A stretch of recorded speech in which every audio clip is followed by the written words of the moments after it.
बाहर से डल जाता है, बाहर उजाड़ी है बीच में। इरफान प्लीज साइड शर्ट जो बड़े चलो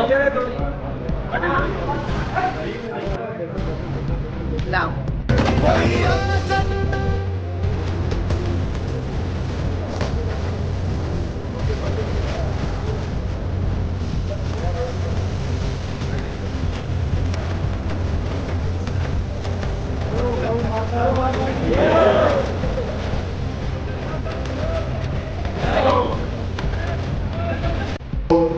आने वाले समय में इस देश का सुनहरा भविष्य होंगे।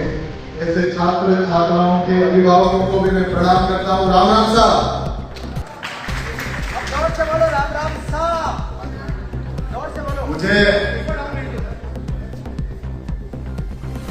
मैं वर्षों से ये जन्मदिन का अवसर सेवा के कार्यों से करता आया हूँ, धार्मिक कार्यों से करता आया हूँ, पर आज मुझे वर्षों बाद सबसे अच्छा कोई कार्यक्रम लग रहा है तो इन होनहार विद्यार्थियों का सम्मान करके लग रहा है, इन मेधावी छात्राओं का, छात्रों का।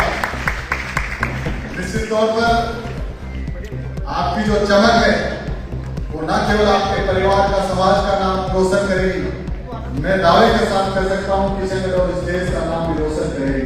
आपका जो जज्बा था, सरकारी स्कूल के ड्रेस पहनी हुई जो बच्चियां जिस जोश और उत्साह के साथ अपना विजन बता रही थी, वो निश्चित तौर पर काबिल तारीफ था।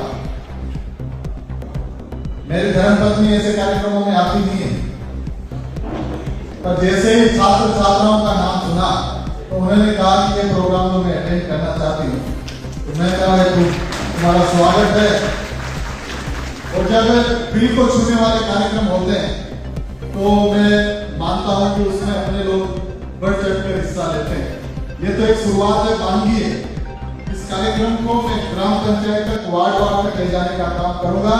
10वीं और 12वीं क्लास में जो बच्चे अपने परिवार का देश का नाम रोशन करने के लिए तत्पर है, मैं उन सारे बच्चों को और उनके अभिभावकों को हार्दिक बधाई और शुभकामनाएं प्रेषित करता हूँ।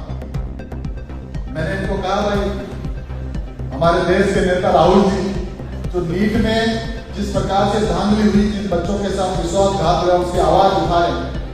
छात्रों की गूंज कोटा से शुरू होकर देश के एक एक घर में जाने वाली है कि बच्चों के भविष्य के साथ जो खिलवाड़ करने का काम कुछ लोग कर रहे हैं, उनको सत्ता से उखाड़ फेंकने का काम भी हमारे नौजवान साथी आने वाले समय में करेंगे। मैं इस अवसर पर राहुल जी ने जो छात्रों की आवाज उठाई, और मैं ईमानदारी से कहना चाहता हूँ कि देश में ऐसा पहला नेता है जिन्होंने बिना राजनीति की बात किए, बिना पार्टी की बात किए, केवल स्टूडेंट के मुद्दों की बात की है। ये नई राजनीति का इस देश में शुरुआत किसी ने की है तो हमारे नेता राहुल जी ने की है। और उसी का एक पार्ट है कि हमारे होनहार बच्चियों का, होनहार बच्चों का हौसला बढ़ाए। ये केवल टी शर्ट, कोई एक पेन, एक प्रशस्ति पत्र केवल एकमात्र संकेत नहीं है, ये आपको आपका उत्साह वर्धन करने का साधन है। मैंने पेन तो कल अचानक मंगाया, मैंने कहा इस कलम से ये जो बहन बेटियां, हमारी बेटी हुई, ये विद्यार्थी बैठे हैं, आने वाले समय में ऐसी देश की नीतियां लिखेंगे जिससे गरीबों का कल्याण होगा। मैं दावे के साथ कह सकता हूँ। मेरे लिए बड़ा भावुक पल है। विकलांग भाई भी आए हैं, काफी समय से वो बैठे हैं। आपके तो दोनों हाथ पैर हैं, लेकिन विकलांग साथी भी अपना जीवन अच्छे से जी सके, उसके लिए लगातार मैं प्रयासरत हूँ। हमने फर्स्ट फेज में अराई में स्टूडियो का वितरण किया और इस बार हम आरके कम्युनिटी सेंटर में स्टूडियो का वितरण कर रहे हैं। तो निश्चित तौर पर उनका भी हौसला अफजाई करने का काम हम लोग करेंगे। मैं आप सबके उज्जवल भविष्य की कामना करता हूँ। और जो बच्चियां जिस प्रकार से बोली है, मैंने इनको आदरणीय किवाड़ा साहब से निवेदन किया है, भी जन जन की आवाज को पूरे राजस्थान और देश में ले जाने का काम करते हैं। मैं उनका आभार आपने जो अपनी बात रखी, निश्चित तौर पर मैं उपस्थित नहीं था, लेकिन मैं इस वीडियो के माध्यम से आपकी एक बात को सुनूंगा और फिर आपसे बात भी करूंगा टेलीफोन। मैं पुनः आप सबके उज्जवल भविष्य की कामना करता हूँ। आप ऐसे आगे बढ़ो, तरक्की करो, आपके घर में खुशहाली का वास हो। और जो विजन है मेरे प्यारे बच्चों,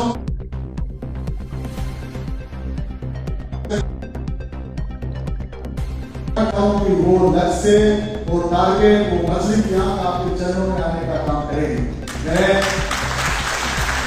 हौसले के साथ कर सकता हूँ और मैं यहाँ बोलने के लिए खड़ा हूँ कि विधायक होने के नाते नहीं, इसमें मेरी शिक्षा का भी बड़ा योगदान है। मैं अजमेर यूनिवर्सिटी का अध्यक्ष रहा, तब से मैं लगातार छात्र छात्राओं की बात को बड़ी मजबूती से उठाते आया।